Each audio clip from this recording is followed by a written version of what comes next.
রমজান শুরুর আগেও কাটেনি সয়াবিন তেলের সংকট। ছুটির দিনে বাজার বা দোকানে দোকানে ঘুরেও চাহিদা অনুযায়ী সয়াবিন তেল কিনতে পারছেন না ক্রেতারা।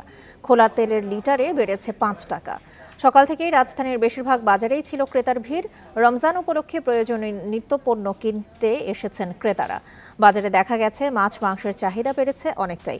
ব্রয়লার মুরগির কেজি ১৮০ থেকে ১৯০ টাকা, সোনালী মুরগির কেজি ২৯০ থেকে ৩০০ টাকা। এছাড়া সবজি কিনতে কাঁচা বাজারেও রয়েছে ক্রেতার ভিড়। আলুর কেজি বিক্রি হচ্ছে সর্বোচ্চ ২৫ টাকায়, পেঁয়াজ বিক্রি হচ্ছে ৪০ থেকে ৪৫ টাকা কেজিতে। রসুন পাওয়া যাচ্ছে ১৪০ টাকায়, শিম মানভেদে ৩০ থেকে ৫০ টাকায় বিক্রি হচ্ছে।